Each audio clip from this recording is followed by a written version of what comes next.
નમસ્કાર બહેનો. પાઠ નંબર 9માં આપણે ભાગ 1 અને ભાગ 2ની ચર્ચા કરી. ધોરણભંગ કોને કહેવામાં આવે એની વ્યાખ્યા જોઈ. ધોરણભંગ વર્તનના લક્ષણોની ચર્ચા કરી, જે 5 માર્કના પ્રશ્નમાં પૂછાય છે. ધોરણભંગ વર્તનના 6 જેટલા લક્ષણો આપવામાં આવેલા છે. 6 લક્ષણોની આપણે ચર્ચા કરી. ત્યાર પછી બાળ અપરાધ કોને કહેવામાં આવે. આમ તો ધોરણભંગના 3 સ્વરૂપો છે: અપરાધ, બાળ અપરાધ અને એનોમી. જેમાં આપણે અહીંયા એક જ પોઈન્ટની ચર્ચા કરવાના છીએ, બાળ અપરાધ. બાળ અપરાધ કોને કહેવામાં આવે એની વ્યાખ્યાની આપણે ચર્ચા કરી. બાળ અપરાધની વ્યાખ્યા આપવામાં આવેલી છે. એ પહેલાં આપણે 5 માર્કના પ્રશ્નમાં પૂછાય એવો પ્રશ્ન, ધોરણભંગ વર્તનની લાક્ષણિકતા, જે બોર્ડના 5 માર્કના પ્રશ્નમાં પૂછાઈ ગયેલો પ્રશ્ન છે. ત્યાર પછી 5 માર્કના પ્રશ્નમાં જ પૂછાય અથવા 3 માર્કની ટૂંકમાં કોઈ એક પોઈન્ટ કાઢીને પૂછવામાં આવે, બાળ અપરાધના કારણો જણાવો. બાળ અપરાધના 2 પ્રકારના કારણો છે, એની ચર્ચા આપણે કરવાના છીએ. જેમાં પહેલું કારણ સામાજિક અને આર્થિક કારણ છે, અને બીજું કારણ છે વ્યક્તિગત અને મનોવૈજ્ઞાનિક કારણ. બેનો ખાસ ધ્યાનમાં રાખજો, 5 માર્કના પ્રશ્નમાં સામાજિક અને આર્થિક કારણ પૂછવામાં આવે તો એમાં 5 પોઈન્ટ આપવામાં આવેલા છે, જ્યારે વૈજ્ઞાનિક કારણ એ 3 માર્કની ટૂંકમાં પૂછી શકાય. જેમાં બાળ અપરાધના કારણો. સામાન્ય રીતે કોઈ પણ ઘટના માટે માત્ર એક જ કારણ જવાબદાર હોય તેમ બનતું હોતું નથી. અપરાધ માટે અથવા બાળ અપરાધ માટે ઘણા બધા કારણો જવાબદાર હોય છે. આ હકીકત અપરાધ માટે પણ એવી જ રીતે લાગુ પડે છે. બાળ અપરાધમાં જે રીતે લાગુ પડે છે એ કોઈ ઘટનાને ધ્યાનમાં રાખીને કે કોઈ એક કારણને ધ્યાનમાં રાખીને બાળ અપરાધ અસ્તિત્વમાં આવતો નથી. ઘણા બધા કારણો છે, જેમાં આપણે 5 કારણો જોવાના છીએ. બાળ અપરાધ માટે જોવા મળતા અનેક કારણોની એક વિશેષતા એ છે કે આ બધા જ કારણો એકબીજા સાથે એવી રીતે સંકળાયેલા છે કે તેમને અલગ અલગ દર્શાવવા મુશ્કેલ છે. બાળ અપરાધ માટેના ઘણા બધા કારણો છે, જેમાં દરેક કારણ એકબીજા સાથે સંકળાયેલું જોવા મળે છે. એટલે એક કારણને ધ્યાનમાં રાખીને જ બાળ અપરાધ અસ્તિત્વમાં આવતો નથી, એની સાથે બીજા કારણો પણ સંકળાયેલા જોવા મળે છે. તેમને અલગ અલગ દર્શાવવા મુશ્કેલ છે. બાળ અપરાધ માટે જવાબદાર કારણોને 2 વિભાગમાં વિભાજિત કરવામાં આવેલા છે. બેનું 1 માર્કના પ્રશ્નમાં પ્રશ્ન પૂછવામાં આવે, બાળ અપરાધના કારણો જણાવો. 1 માર્કના પ્રશ્નમાં હોય તો સામાજિક અને આર્થિક કારણ અને વ્યક્તિગત અને મનોવૈજ્ઞાનિક કારણ. 5 માર્કના પ્રશ્નમાં પૂછાય, બાળ અપરાધ માટેના સામાજિક અને આર્થિક કારણો સમજાવો. તો ત્યાં આગળ વ્યક્તિગત અને મનોવૈજ્ઞાનિક કારણો સમજાવવાના નથી. બેનો ખાસ ધ્યાનમાં રાખજો, સામાજિક અને આર્થિક કારણોમાં 5 મુદ્દાનો સમાવેશ કરવામાં આવેલો છે. સામાજિક અને આર્થિક કારણ. બાળકોના ધોરણભંગ વર્તન માટે સામાજિક આર્થિક કારણોની પ્રબળ અસર જોવા મળે છે. સામાજિક આર્થિક કારણોમાં કુટુંબ જવાબદાર છે, શાળા જવાબદાર છે, સમવયસ્ક જૂથો એટલે કે મિત્ર જૂથ અસર કરતું હોય છે, સંપર્કના માધ્યમો અસર કરતા હોય છે, અને શહેરી વાતાવરણ પણ અસર કરતું હોય છે. આ 5 મુદ્દાઓ મોટાભાગે સામાજિક અને આર્થિક કારણમાં આવે છે. 1 માર્કના પ્રશ્નમાં પૂછવામાં આવે, બાળ અપરાધ માટે સામાજિક અને આર્થિક કારણમાં કયા મુદ્દાનો સમાવેશ કરવામાં આવે છે? તો કુટુંબ, શાળા, સમવયસ્ક જૂથ અને સંપર્ક માધ્યમો અને શહેરી વાતાવરણ, આટલા મુદ્દાઓ અસર કરતા હોય છે. જેમાં પહેલો મુદ્દો છે કુટુંબ. બેનો ખાસ ધ્યાનમાં રાખજો, 3 માર્કના પ્રશ્નમાં બોર્ડમાં પૂછાઈ શકાય છે. 3 માર્કના પ્રશ્નમાં બોર્ડમાં પૂછી શકાય, બાળ અપરાધ માટે સામાજિક કારણમાં કુટુંબ સમજાવો. કુટુંબ સામાજિકીકરણ કરનારું પાયાનું એકમ છે, જે આપણે 11મા ધોરણમાં પણ જોયું હતું. સામાજિકીકરણ કોને કહેવામાં આવે એની વ્યાખ્યા આપણે 11મા ધોરણમાં જોઈ. સમાજ દ્વારા સમાજના સભ્યોને આપવામાં આવતી તાલીમ એટલે સમાજીકરણ. નવા જન્મેલા બાળકને સામાજિક વ્યક્તિ તરીકે ઘડતર કરવાની જવાબદારી કુટુંબ પાસે છે. નવા જન્મેલા બાળકને સામાજિક વ્યક્તિ તરીકે ઘડતર કરવાની પ્રક્રિયા એટલે સમાજીકરણ, જેમાં કુટુંબમાં જ સૌ પ્રથમ બાળક સંપર્કમાં આવે છે અને એના આધારે જ એને સામાજિકરણની પ્રક્રિયા પ્રાપ્ત થતી હોય છે. જો સારું સામાજિકરણ પ્રાપ્ત થાય તો બાળકનો વિકાસ થાય છે, અને ખરાબ સામાજિકરણ પ્રાપ્ત થાય તો બાળકનો વિકાસ થતો નથી, અવળા માર્ગે જતા હોય છે. જેમાં માતા પિતાના બાળકો વચ્ચેના ખામીભર્યા સંબંધો, કુટુંબનું કદ, માતા પિતા દ્વારા પ્રયોજવામાં આવતી બાળકના વર્તન માટેની નિયંત્રણ શૈલી, કુટુંબનું શિક્ષણ, કુટુંબની સામાજિક આર્થિક સ્થિતિ જેવા અનેકવિધ પરિબળો બાળકના સામાજિકરણ પર અસર કરતા હોય છે. બેનો ખાસ ધ્યાનમાં રાખજો, 2 માર્કના પ્રશ્નમાં પૂછવામાં આવે, બાળ અપરાધ માટે કુટુંબમાં કયા સામાજિક પરિબળો અસર કરતા હોય છે, સામાજિકરણ માટે કયા પરિબળો અસર કરતા હોય છે. જેમાં 4-5 મુદ્દા આપવામાં આવેલા છે. માતા પિતા અને બાળકો વચ્ચેના ખામીભર્યા સંબંધો,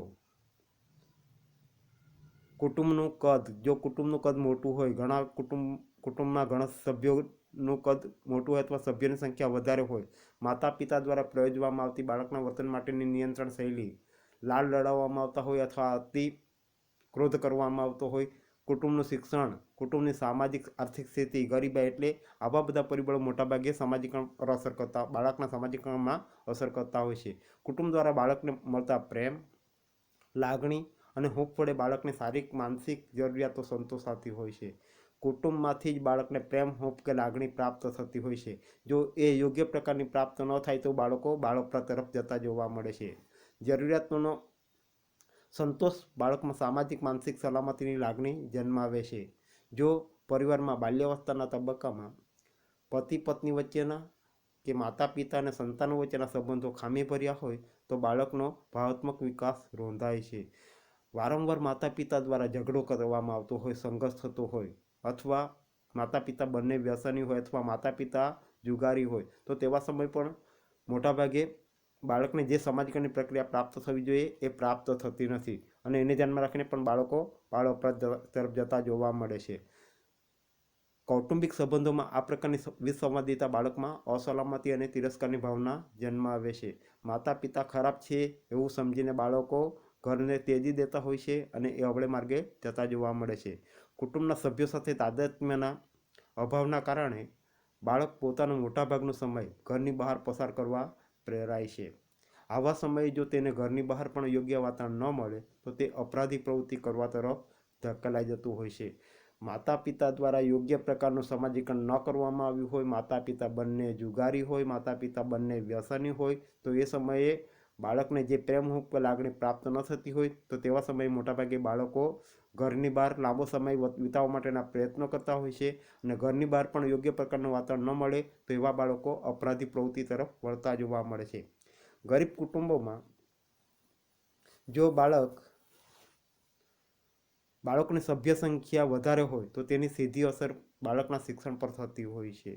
અહીંયા આગળ ગરીબ કુટુંબ માટે વધારાનું બાળક એ આજીવિકાનું સાધન બનતું હોય છે, પણ અહીંયા આગળ કહેવામાં આવ્યું છે બાળકોની સભ્ય સંખ્યા વધારે હોય તો તેવી સમયે દરેક બાળકની જરૂરિયાતો સંતોષી શકાતી નથી, અને ન સંતોષાય તો તેવા સમયે પણ બાળકો ઘર ત્યજીને જતા રહેતા જોવા મળતા હોય છે અને અપરાધિક પ્રવૃત્તિ તરફ વળતા હોય છે. આવા કુટુંબમાં ખૂબ નાની ઉંમરે બાળકે આર્થિક પ્રવૃત્તિમાં જોડાવવું પડે છે. નાની ઉંમરથી જ બાળકોને બાળમજૂરી તરફ ધકેલી દેવામાં આવતા હોય છે, અને થોડા ઘણા રૂપિયા કમાતા હોય છે એ પછી અવળા માર્ગે વાપરતા હોય છે.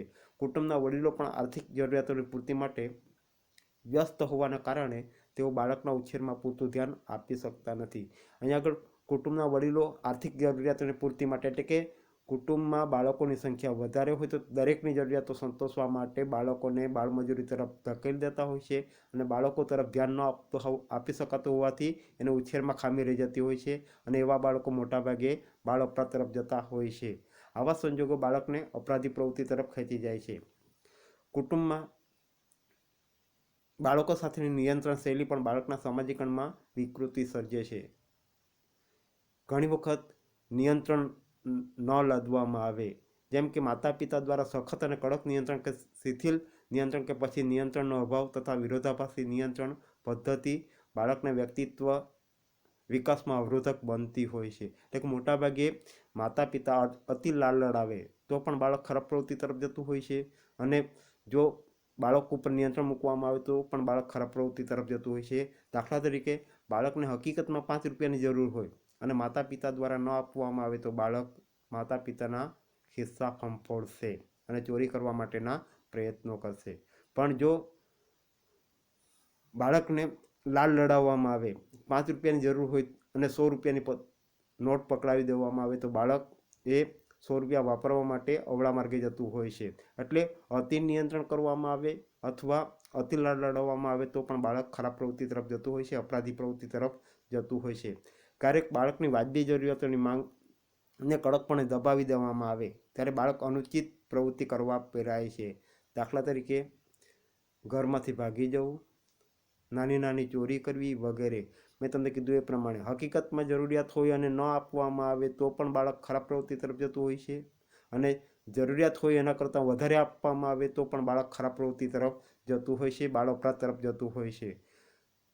માતા પિતા બંનેની બાળકોના વર્તનને નિયંત્રિત કરવાની માતા પિતા બંનેની પદ્ધતિમાં સમાનતા હોવી જરૂરી છે.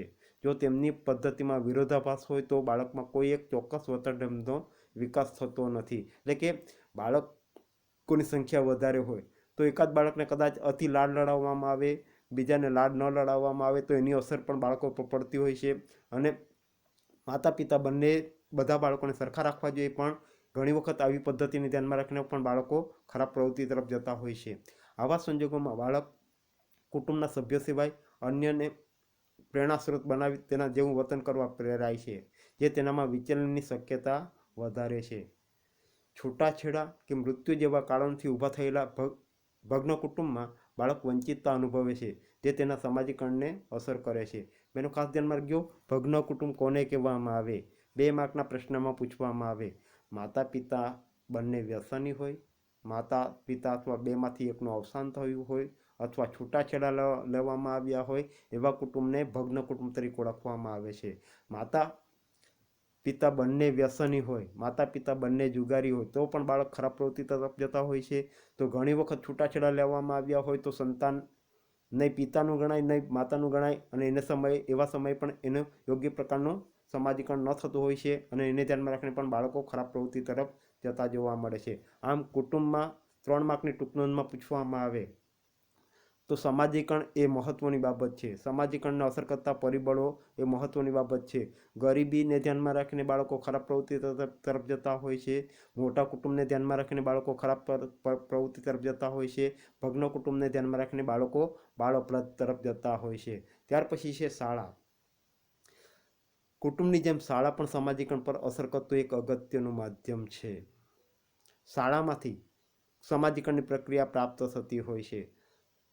કુટુંબમાંથી કેવી રીતે જીવવું એની તાલીમ આપવામાં આવે છે, કેવી રીતે આવક પ્રાપ્ત કરવી એ શાળા દ્વારા આપવામાં આવતું હોય છે.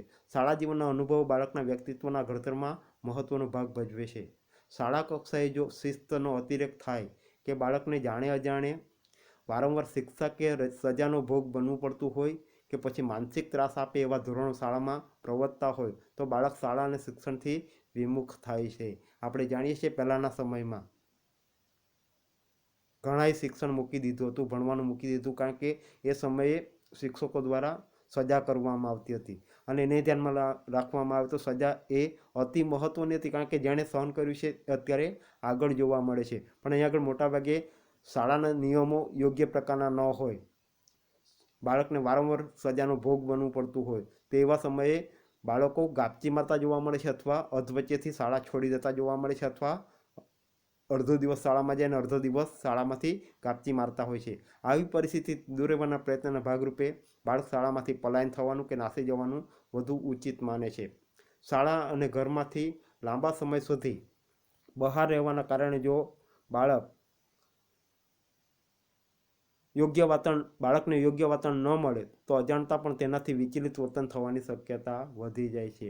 શાળામાં અતિરેક કરવામાં આવતો હોય, શાળાના નિયમો ઘણા કઠિન હોય તો તેવા સમયે શાળામાં સજા કરવામાં આવતી હોય છે, અને એને ધ્યાનમાં રાખીને ઘણી વખત બાળકો શાળામાંથી પલાયન થઈ જવા માટેના પ્રયત્નો કરતા હોય છે, અને પલાયન થઈ ગયા પછી ઘરની બહાર લાંબો સમય સુધી બહાર રહેવાના કારણે બહારનું યોગ્ય પ્રકારનું વાતાવરણ ન હોય તો એવા સમયે એવા બાળકો વિચલિત વર્તન એટલે કે ખરાબ વર્તન તરફ જતા જોવા મળે છે. ત્યાર પછી ત્રીજું છે સમવયસ્ક જૂથ. સમવયસ્ક જૂથ એટલે સમાન ઉંમરની વ્યક્તિઓનું બનેલું જૂથ, જેને આપણે મિત્ર જૂથ તરીકે ઓળખાવીએ છીએ. સમવયસ્ક જૂથમાં શરૂઆતના તબક્કામાં લિંગભેદ જોવા મળતો નથી. દીકરી હોય કે દીકરા બંને સાથે રમતા હોય છે, સાથે જમતા હોય છે. ઉંમર વધતા એમાં તફાવત આવતો હોય છે. દીકરા દીકરા સાથે મિત્રતા અને યુવતી યુવતી સાથે મિત્રતા બાંધતી હોય છે. આ જૂથ બાળકના વિકાસ અને વ્યક્તિત્વ ઘડતરમાં મહત્વની ભૂમિકા ભજવે છે. જો અહીંયા આગળ કહેવામાં આવ્યું છે એ પ્રમાણે ભગ્ન કુટુંબમાં બાળકને પ્રેમ હૂબ કે લાગણી ન પ્રાપ્ત થયું તો સારા મિત્ર પ્રાપ્ત થઈ જાય તો તેવા સમયે બાળકોનો વિકાસ થતો જોવા મળે છે. પણ જો ખરાબ મિત્ર જૂથ પ્રાપ્ત થઈ જાય, ગુજરાતીમાં કહેવત છે, સોબત તેવી અસર. પોતાની ઉંમરના મિત્રો સાથેનો સંપર્ક અને સહવાસ તે જૂથ તરફ બાળકનું તાદાત્મ્ય અને આત્મીયતા વધારે છે. જુદી જુદી સાંસ્કૃતિક પૃષ્ઠભૂમિમાંથી આવતા આ જૂથના મિત્રોના આચાર વિચારની સીધી અસર બાળકના માનસ પર પડતી હોય છે. આવા સમયે ખરાબ મિત્રોની સોબત તેને ધ્રુણ વિરુદ્ધ વર્તન કરવા પ્રેરણા આપતી હોય છે. એટલે કે જો સારા મિત્ર પ્રાપ્ત થઈ જાય તો એને વિકાસ થતો જોવા મળે છે, પણ ખરાબ મિત્ર પ્રાપ્ત થઈ જાય તો એને વિકાસ થતો નથી. એટલે મિત્રો કેવા પ્રકારના છે એ માટે ઘણી વખત માતા પિતા દ્વારા પણ કાળજી લેવામાં આવતી હોય છે. જો યોગ્ય પ્રકારના મિત્રો ન હોય તો એને મિત્રતા છોડાવી દેવા માટેના પ્રયાસો કરવામાં આવતા હોય છે. આમ યોગ્ય પ્રકારના મિત્રો ન પ્રાપ્ત થાય તો તે સમયે એની પાસેથી મિત્રતા છોડાવી દેવા માટેના પ્રયત્નો કરવામાં આવતા હોય છે. જાણે અજાણે ગુનાહિત પ્રવૃત્તિ તરફ ધકેલાય છે. ઘણી વખત બાળકો જાણે અજાણે ગુનાહિત પ્રવૃત્તિ તરફ ધકેલાતા હોય છે. યોગ્ય પ્રકારનો મિત્ર ન પ્રાપ્ત થાય તો એનો વિકાસ થતો નથી. ત્યાર પછી ચોથું બાબત છે સમૂહ માધ્યમો. સમૂહ માધ્યમો એટલે કે આપણે આગલા ચેપ્ટરમાં જોયું હતું, સમૂહ માધ્યમોમાં 7 જેટલા સમૂહ માધ્યમોનો સમાવેશ કરવામાં આવેલો છે. વિજાણુ માધ્યમમાં ખાસ કરીને પછી ચલચિત્રો હોય, વર્તમાનપત્રો હોય, ટેલિવિઝન હોય, મોબાઈલ હોય કે ઇન્ટરનેટ જેવા સમૂહ માધ્યમોના અતિરિક્તથી બાળકો જાણે અજાણે ગુનાહિત પ્રવૃત્તિ તરફ ધકેલાતા જોવા મળે છે. ચલચિત્રોમાં આપણે જાણીએ છીએ બધી જ ફિલ્મો ખરાબ હોતી નથી, પણ જે ગ્રહણ કરવા જેવું હોય એ ગ્રહણ કરવામાં આવતું નથી, ન ગ્રહણ કરવા જેવું ગ્રહણ કરવામાં આવે છે. એટલે અહીંયા આગળ ચલચિત્રો પણ અસર કરતા હોય છે. વર્તમાનપત્ર આપણે જાણીએ છીએ વર્તમાનપત્રમાં વારંવાર જે કંઈ સમાચારો આવે છે એ ખરાબ સમાચારો આવતા હોય છે, અને ખરાબ સમાચારો મોટાભાગે બળાત્કાર કરવામાં આવ્યો હોય, ખૂન કરવામાં આવ્યા હોય એવા મોટાભાગે બતાવવામાં આવતા હોય છે. એ જ રીતે ટેલિવિઝનમાં જુદી જુદી સિરિયલો બતાવવામાં આવતી હોય છે. મોબાઈલ અને ઇન્ટરનેટ જેવા સમૂહ માધ્યમો અતિરિક્ત બાળકો જાણે અજાણે ગુનાહિત પ્રવૃત્તિ તરફ ધકેલાઈ જતા જોવા મળે છે. આપણે જાણીએ છીએ ફિલ્મોમાં કેટલાક ચિત્રો બતાવવામાં આવે છે એ ગુનાહિત પ્રવૃત્તિ તરફના હોય છે, અને એ ગુનાહિત પ્રવૃત્તિ કઈ રીતે કરી શકાય એની મોટાભાગે જાણકારી આપવામાં આવતી હોય છે. આ સમૂહ માધ્યમો દ્વારા રોજબરોજ પ્રસારિત થતા અપરાધી વર્તન સમાચારો અને અશ્લીલતાને બાળ માનસ પર વિકૃત અસર ઊભી કરે છે. આપણે જાણીએ છીએ અત્યારે ટીવી ઉપર મોટાભાગની જાહેરાતો આપવામાં આવે છે એ મોટાભાગે વિદેશોમાં પોશાકનું મહત્ત્વ નથી, અને એ પોશાક એવા પ્રકારના બતાવવામાં આવે છે જેની અસર બાળ માનસ ઉપર પડતી હોય છે, અને અશ્લીલતા બાળ માનસ ઉપર અસર કરતી હોય છે, અને એ પ્રવૃત્તિ તરફ લલચાલતા હોય છે, અને એ રીતે જિજ્ઞાસા, કુતૂહલ, અજ્ઞાનતા અને સારા નસ્તાના વિવેક ભાનનો અભાવ જેવા પરિબળો બાળકને ધોરણભંગ વર્તન તરફ ખેંચી જતા હોય છે. આપણે જાણીએ છીએ વર્તમાનપત્રને ધ્યાનમાં રાખીને કે ટીવી સિરિયલોને ધ્યાનમાં રાખીને કે ફિલ્મોને ધ્યાનમાં રાખીને અત્યારે બળાત્કારના પ્રશ્નો, અત્યાચારના પ્રશ્નો, ચોરીના પ્રશ્નો સતત વધતા જોવા મળે છે. મોટાભાગે એ સમૂહ માધ્યમોને ધ્યાનમાં રાખીને બાળકો પર સૌથી વધારે અસર કરતા જોવા મળે છે. ત્યાર પછી પાંચમું છે શહેરી વાતાવરણ. શહેરી વાતાવરણ કેટલેક અંશે બાળકોના અપરાધી વર્તનને ઉત્તેજન પૂરું પાડે છે. શહેરી વાતાવરણ, શહેર કોને કહેવામાં આવે? જેની વસ્તી વધારે હોય, એકબીજાને ઓળખતા ન હોય, ઔપચારિક નિયંત્રણ હોય, જે આપણે આગલા ચેપ્ટરમાં જોયું. શહેરી સમુદાય એક દૂરવર્તી સમુદાય છે, જ્યાં કોઈ એક ભાષાના વ્યક્તિઓ વસવાટ કરતા નથી, જુદા જુદા પ્રદેશના વ્યક્તિઓ વસવાટ કરતા હોય છે. એટલે એમાં મોટાભાગે દૂરવર્તી સંબંધો જોવા મળે છે. ગ્રામીણ સમુદાયમાં નિકટવર્તી સંબંધો જોવા મળે છે, કારણ કે ત્યાં એકબીજાને ઓળખતા જોવા મળે છે. શહેરમાં ગુનાહિત વર્તનને છુપાવી શકાય તેમ હોવાથી બાળકને પોતાની ઓળખનો ભય ઓછો રહે છે. ગ્રામીણ સમુદાયમાં કોઈ પણ બાળક અથવા કોઈ પણ વ્યક્તિ ખરાબ પ્રવૃત્તિ કરતાં પહેલાં 100 વખત વિચારતો હોય છે, કારણ કે દરેક વ્યક્તિ એકબીજાને ઓળખતી હોય છે. દરેક વ્યક્તિ એકબીજાને ઓળખતી હોય છે. ત્યારે શહેર સમુદાયમાં દૂરવર્તી સંબંધો જોવા મળે છે, કોઈ એકબીજાને ઓળખતું નથી, એટલે અપરાધી પ્રવૃત્તિઓ સહેલાઈથી થઈ શકતી હોય છે અને છુપાવી શકાતી હોય છે. ગંદા વસવાટો, વસ્તીની ગીચતા જેવા પરિબળને કારણે સામાજિક નિયંત્રણની અસરકારકતા ઘટે છે. મોટાભાગે બાળકનો ઉછેર ગંદા વસવાટોમાં થતો હોય, ગીચ વસ્તીમાં થતો હોય તો તેને ત્યાં આગળ પણ સામાજિક નિયંત્રણની અસરકારકતા જોવા મળતી નથી. શહેરનું આવું વાતાવરણ બાળકને અપરાધી પ્રવૃત્તિમાં વધારો કરવામાં એક યા બીજી રીતે ભાગ ભજવે છે અને બાળકને ધોરણભંગ વર્તન તરફ ધકેલે છે. શહેર સમુદાયમાં આપણે જાણીએ છીએ મોટાભાગના માતા પિતા નાના ઘરમાં રહેતા હોય છે, જ્યાં બાળકોની સંખ્યા પણ વધારે હોય છે અને એને ધ્યાનમાં રાખવામાં આવે તો મોટાભાગના બાળકો ઘરની બહાર લાંબો સમય વિતાવતા હોય છે અને લાંબો સમય વિતાવતા હોવાથી આવા બાળકો મોટાભાગે બાળ અપરાધી પ્રવૃત્તિ તરફ કે ધોરણભંગ વર્તન તરફ ધકેલાતા જોવા મળે છે. ત્યાર પછી આવે છે વ્યક્તિગત અને મનોવૈજ્ઞાનિક કારણ. બેનો ખાસ ધ્યાનમાં રાખજો, સામાજિક અને આર્થિક કારણ એ 5 માર્કના પ્રશ્નમાં પૂછાય તો 5 મુદ્દા સમજાવવાના છે. 5 માર્કના પ્રશ્નમાં પૂછાય તો 5 મુદ્દા સમજાવવાના છે. કોઈ એક પોઈન્ટ કાઢીને પૂછવામાં આવે તો એ 3 માર્કના પ્રશ્નમાં પૂછવામાં આવે. દાખલા તરીકે કુટુંબ, બાળ અપરાધના કારણ તરીકે કુટુંબ સમજાવવું, તો ફક્ત કુટુંબનું જ સમજાવવાનું છે, બીજા મુદ્દા સમજાવવાના નથી. પણ 5 માર્કના પ્રશ્નમાં પૂછવામાં આવે તો 5 મુદ્દા સમજાવવાના છે.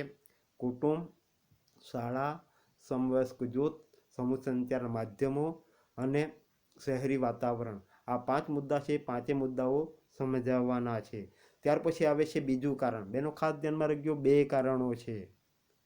ઘણી વખત આખો પ્રશ્ન પૂછવામાં આવે 5 માર્કના પ્રશ્નમાં, બાળ અપરાધ માટેના કારણો સમજાવો, તો તે સમય ફક્ત સામાજિક અને આર્થિક કારણ સમજાવશો તો એ અડધો જ જવાબ ગણાશે. એટલે બેનો ખાસ ધ્યાનમાં રાખજો, અહીંયા આગળ બંને કારણો 5 માર્કના પ્રશ્નમાં પ્રશ્ન કઈ રીતે પૂછવામાં આવે એને ધ્યાનમાં રાખીને જવાબ લખવાનો છે. જો પ્રશ્ન આ રીતે પૂછવામાં આવ્યો હોય સામાજિક અને આર્થિક કારણ સમજાવો તો ફક્ત 5 મુદ્દા આવશે, પણ બાળ અપરાધ માટેના કારણો સમજાવો તો તે સમયે બીજો મુદ્દો પણ આવશે. 3 માર્કના પ્રશ્નમાં પૂછાય બાળ અપરાધ માટે વ્યક્તિગત અને મનોવૈજ્ઞાનિક કારણ સમજાવો, તો તે સમયે તમે સામાજિક અને આર્થિક કારણોના 5 મુદ્દા સમજાવવાના નથી. તે સમયે ફક્ત વ્યક્તિગત અને મનોવૈજ્ઞાનિક કારણ જ સમજાવવાનું છે. બાળ અપરાધ માટે વ્યક્તિગત અને મનોવૈજ્ઞાનિક કારણો પણ એક અગત્યનો ભાગ ભજવે છે. જો બાળક યોગ્ય અયોગ્યનો વિચાર કરવા અશક્તિમાન હોય તો તે બાળક વિચલન તરફ વળે છે. કઈ બાબત યોગ્ય છે અને કઈ બાબત અયોગ્ય છે એ વિચાર શક્તિ ન ધરાવતો હોય, અશક્તિમાન હોય તો તેવા સમયે બાળક વિચલન તરફ જાય છે. વિચલન એટલે ધોરણભંગ.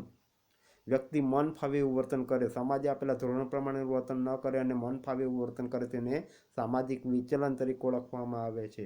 યોગ્ય અયોગ્યનો વિચાર કર્યા વગર શક્તિમાન ન હોય તો તે સમયે મોટાભાગે બાળક વિચલન તરફ વળે છે.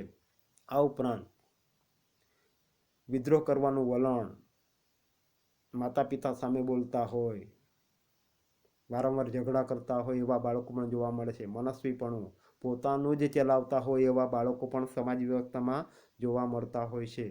અસલામતીની લાગણી, પોતે કદાચ કોઈક પ્રવૃત્તિ કરી હોય અને એ સમયે એને સજા થવાનો ડર હોય તો એ સમયે પણ મોટાભાગે અસલામતીની લાગણી ધરાવતા હોય છે.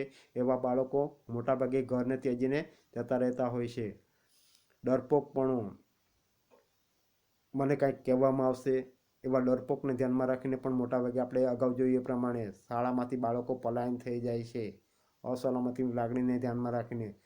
આત્મનિયંત્રણનો અભાવ, ઘણી વખત પોતાના વિશ્વાસ ન ધરાવતા એવા બાળકો મોટાભાગે આત્મહત્યા કરતા હોય છે. આપણે વારંવાર વર્તમાનપત્રમાં વાંચતા હોય છે 10મા ધોરણમાં પરિણામ નબળું આવ્યું હોય અથવા 12મા ધોરણમાં પરિણામ નબળું આવ્યું હોય તો એવા બાળકો આપઘાત કરી લેતા હોય છે, આત્મહત્યા કરી લેતા હોય છે. આત્મનિયંત્રણનો અભાવ, લઘુતા ગ્રંથિ, પોતાની જે કંઈ ભૂલ હોય છે બીજાને કહી શકતા નથી અને ન કહી શકવાને ધ્યાનમાં રાખીને પણ બાળકો મોટાભાગે અપરાધિક પ્રવૃત્તિ તરફ જતા હોય છે અથવા મૃત્યુ તરફ જતા હોય છે. લઘુતા ગ્રંથિ, સહાનુભૂતિનો અભાવ, એકબીજાને કહી શકતા નથી અને એને ધ્યાનમાં રાખીને કોણ બીજા દ્વારા એને સહાનુભૂતિ ન મળી હોય તેવા બાળકો દ્વારા પણ મોટાભાગે આત્મહત્યા તરફ જતા હોય છે.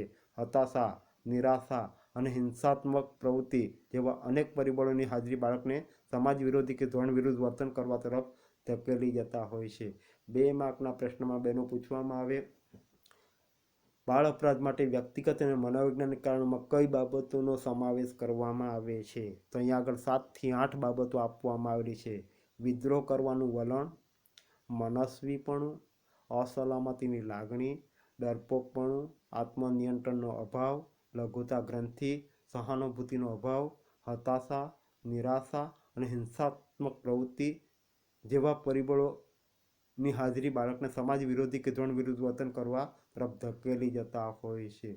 ખાસ કરીને સમાજ વિરોધી પ્રવૃત્તિ કરવા તરફ ધકેલી જતા હોય છે અથવા ધ્રોણ વિરુદ્ધ વર્તન કરવા તરફ ધકેલી જતા હોય છે. આમ વ્યક્તિગત અને મનોરંજન કારણમાં આટલા મુદ્દાનો સમાવેશ કરવામાં આવેલો છે. ટૂંકમાં એક વાત ચોક્કસ છે, કોઈ પણ બાળક જન્મથી અપરાધી હોતું નથી. આપણે જાણીએ છીએ અપરાધી બાળક જન્મતું નથી, પણ એને યોગ્ય પ્રકારનું વાતાવરણ ન મળે, યોગ્ય પ્રકારનું વાતાવરણ ન મળે તો બાળક અપરાધ તરફ જતું હોય છે. અપરાધી બાળક જન્મતું નથી, પણ આપણે ઉપર જોયા એ કારણો, એ પછી સામાજિક અને આર્થિક કારણ હોય કે વ્યક્તિગત અને મનોવૈજ્ઞાનિક કારણ હોય, પરંતુ તે બાળકની આજુબાજુની વાતાવરણ અને વ્યક્તિમત્તાજન્ય પરિબળો તેને અપરાધી બનાવવા અને ધોરણભંગ વર્તન કરવામાં અગત્યની ભૂમિકા ભજવતા હોય છે. આથી એમ કહી શકાય કે વ્યક્તિત્વ એ સંસ્કૃતિની સીપમાં પાકતું મોતી છે. વ્યક્તિત્વનો વિકાસ કુટુંબમાંથી જ પ્રાપ્ત થાય છે. જો યોગ્ય પ્રકારનું કુટુંબ હોય, યોગ્ય પ્રકારની એને શાળા મળી હોય, યોગ્ય પ્રકારના મિત્રો મળ્યા હોય, શહેરી વાતાવરણમાં પણ યોગ્ય પ્રકારનું વાતાવરણ પ્રાપ્ત થયું હોય તો બાળકો ખરાબ પ્રવૃત્તિ તરફ જતા નથી. પણ જો યોગ્ય પ્રકારનું વાતાવરણ ન મળ્યું હોય તો જ એટલે જ કહેવામાં આવ્યું છે કે અપરાધી બાળકો જન્મતા નથી, પણ યોગ્ય પ્રકારનું વાતાવરણ ન મળ્યું હોય તો આજુબાજુનું વાતાવરણ યોગ્ય પ્રકારનું ન હોય, વ્યક્તિમત્તાજન્ય પરિબળો હોય, તેવા બાળકો મોટાભાગે અપરાધી બનતા હોય છે. એટલે કહેવામાં આવ્યું છે વ્યક્તિત્વ એ સંસ્કૃતિની સીપમાં પાકતું મોતી છે. યોગ્ય પ્રકારનું સામાજિકરણ સંસ્કૃતિમાંથી પ્રાપ્ત થયું હોય, કુટુંબમાંથી પ્રાપ્ત થયું હોય તો એવા બાળકો મોટાભાગે સારી પ્રવૃત્તિ તરફ જતા હોય છે. આમ ઉપરોક્ત પરિબળો બાળકના સામાજિક અને માનસિક વિકાસ પર અસર કરતા હોય છે. આ પરિબળમાંથી કોઈ પણ એક પરિબળમાં ઉણપ ઊભી થાય તો તેની સીધી અસર બાળકના વર્તન પર થાય છે, જે તેને વિચલન કરવા તરફ પ્રેરી જતું હોય છે. એટલે કે મોટાભાગે અહીં આગળ આપવામાં આવેલા છે એ કારણોમાંથી કોઈ એક કારણ, બધા જ કારણો જવાબદાર નથી, કોઈ એક કારણ પણ બાળકને અપરાધી અથવા સામાજિક વિચલન તરફ લઈ જતું હોય છે. એ પછી કુટુંબ યોગ્ય પ્રકારનું ન પ્રાપ્ત થયું હોય તો, શાળા યોગ્ય પ્રકારની ન પ્રાપ્ત થઈ હોય તો, મિત્ર યોગ્ય પ્રકારના પ્રાપ્ત ન થયા હોય તો, સમૂહ સંચાર માધ્યમોમાં ચલચિત્રો હોય, વર્તમાનપત્રો હોય કે પછી સામાયિક હોય કે પછી ટેલિવિઝન હોય, જેમાંથી પણ મોટાભાગે સિરિયલમાંથી પણ અપરાધી પ્રવૃત્તિ તરફ બાળક જતું જોવા મળે છે. શહેરી વાતાવરણમાં પણ પોતાને કોઈ ઓળખતું નથી એવી પ્રવૃત્તિને ધ્યાનમાં રાખીને પણ એ બાળકો ખરાબ પ્રવૃત્તિ તરફ જતા હોય છે. આમ બીજા કારણમાં વ્યક્તિગત અને મનોવૈજ્ઞાનિક કારણનો સમાવેશ કરવામાં આવેલો છે, જેમાં પણ 7 થી 8 બાબતોનો સમાવેશ કરવામાં આવેલો છે. એમાંથી પણ કોઈ એક કારણને ધ્યાનમાં રાખીને બાળકો અપરાધ તરફ જતા જોવા મળે છે, બાળ અપરાધ તરફ જતા જોવા મળે છે, સામાજિક વિચલન તરફ જતા જોવા મળે છે, સમાજ વિરોધી વર્તન કે ધોરણ વિરુદ્ધ વર્તન કરવા તરફ ધકેલાઈ જતા હોય છે. ત્યાર પછી આપણે હવે પછીના ભાગમાં આપણે બાળ અપરાધ સુધારણા માટેના ઉપાયોની ચર્ચા કરશું.